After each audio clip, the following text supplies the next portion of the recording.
once. He ran at Chepstow on really soft ground, but he stays well, making this jump up, or ought to, quite easily. And interesting that one of Venetia Williams' horses has been backed, only a 4-year-old, but we saw how well the 4-year-olds Brampoor ran in the last race. It might have been that they were a good crop last year. A Dart Ranger, Jim, another one there's been plenty of money for. Absolutely, he definitely comes into the reckoning, and you can make a case out for a couple of the others, but the reason, the strength behind the Nichols horse, a favourite here, is he's unexposed, represents top, and he is a lovely looking horse, John, isn't he? Oh, he is.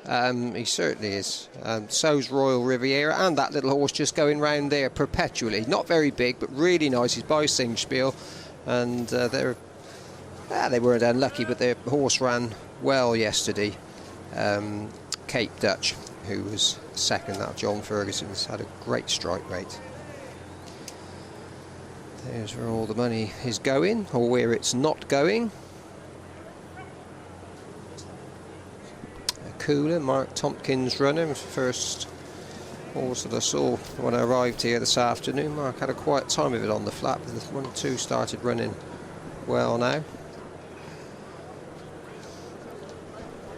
And it's been a good meeting for Greys. We had old Swing Bill won on the first day, and of course great Endeavour that won yesterday. And this is a nice grey of Donald McCain's runs today. Alderley Rover, he's had a few runs. Timmy Murphy rides him.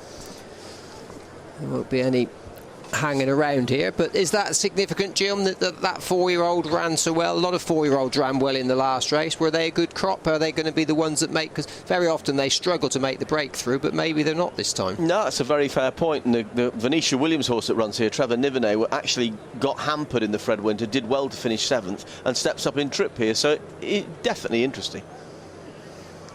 Tony McCoy still dominating the Jockeys Championship. Likewise, Richard Johnson a long way clear of the others. The stun starts to set, but it's been the most wonderful 3 days, and it's our last race live on Channel 4. Last one from Cheltenham, so we've got a stay and chase to come from Fontwell. Paul Nicholls heading the table, 568,000. Another good day today, but David Pipe with that win yesterday, and the Paddy Powers taking him into second spot in front of Tim Vaughan. They're coming into starters' orders. Let's join Simon. And away they go with Timesawastin on the near side in the pale jacket and noseband, leading to Ultravox, and Royal Riviera towards the first. Pride in Battle is handy with a Cula to the outside in a pink jacket as they cleared flight number 1. Orderly Rover is towards the rear on the inside. The early back marker is Jolly Roger as they jump the second. Timesawastin, Royal Riviera, and then Pride in Battle towards the inside with the white face. Ultravox in the green cap, very handy for a very informed team, that of Jeremy Scott, who's running at about 50% winners at the moment. Akula and Tenor Nivernay is just tracking the leaders with Manlicken. And then towards the outside is Filbert as they make the far turn. Lion on the Prowl tracks them. Dart Ranger is towards the rear. And so making the far turn, and Timesawastin by about 4 lengths here to Ultravox in second, Royal Riviera and Akula in 4th place. Then Pride in Battle and Tenor Nivernay with Filbert, and then Manlicken, Brackloon High in a royal blue cap on the inside of Joker Choker, Perpetually in black colours towards the centre, Rangitoto the favourite just towards the left. In the second half of the field in Paul Barber's light green sleeves, colours often carried by Denman. Further back Alderley Rover and Dart Ranger and Legion d'Honneur, and Jolly Roger is also one of those towards the rear of the field, and Gamede is possibly just the back marker. So on towards the flight in front of the stands, and Timesawastin leading the field in this Paddy Power Mobile Intermediate Handicap Hurdle. It's Timesawastin from Ultravox, Royal Riviera, Akula, Tenor Nivernay, and Pride in Battle towards the inside, followed by Perpetually. Filbert is out wide, then in the centre is Manlicken, Brackloon High around the inside of Joker Choker, then Rangitoto, Legion d'Honneur and Lion on the Prowl, Gamede, Dart Ranger, Orderly Rover, and last of all is Jolly Roger.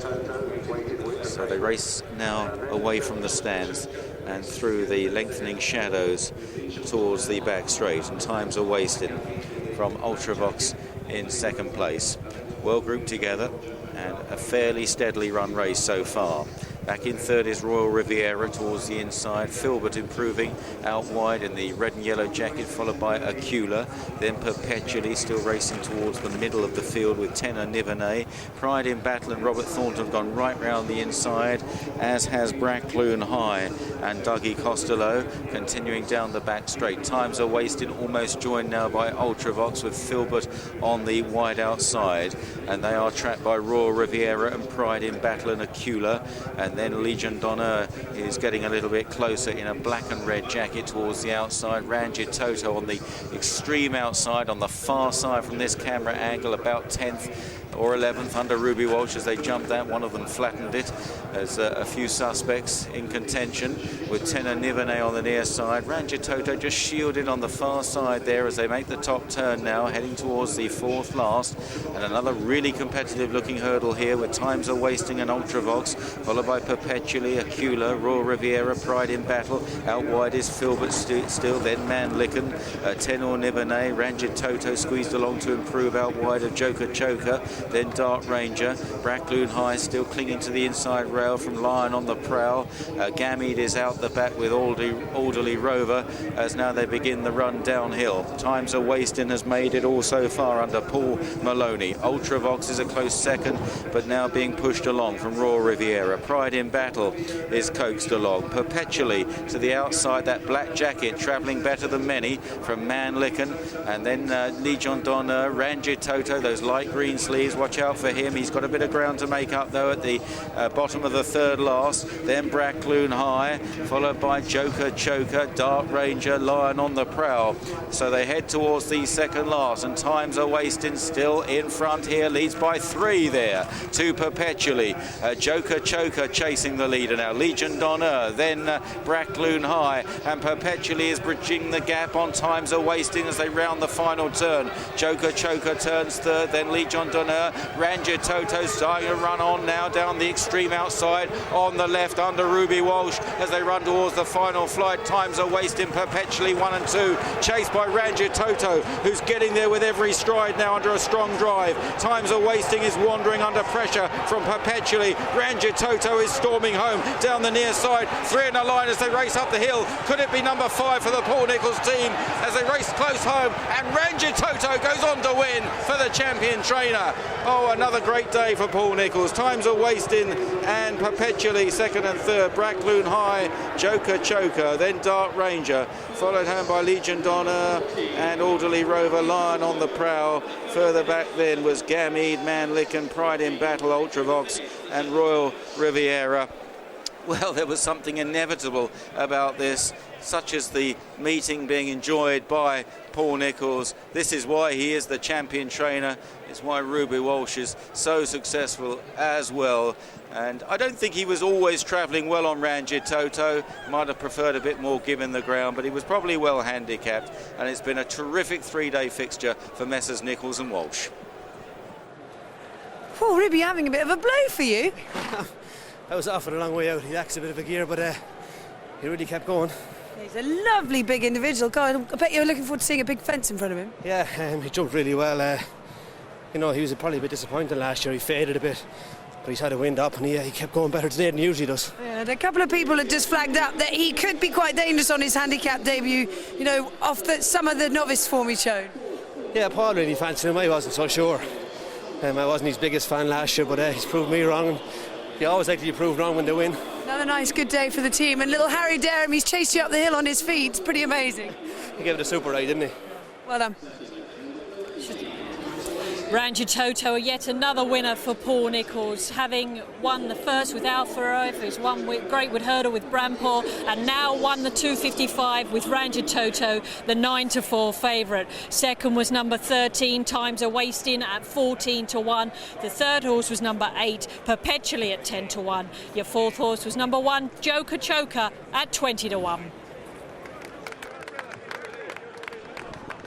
Yeah, he went most of the way around the outside, which was just as well because he was struggling for some way, always off the bridle, so he was able to just keep nudging away, keep making a bit of ground wherever he could, didn't have to be worrying about contending with horses stopping in front of him.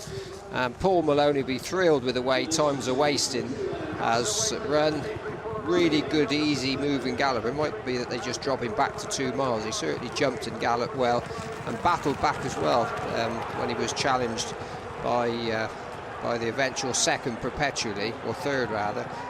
But the winner in the end, Jim, he's won actually quite nicely. The further he goes, one looks like he wants a little bit less, one looks like he wants further. Yeah, it was a good race. So the jockeys on the place horses, young riders gave theirs good rides too. But Ruby, as he said, was off it a mile out.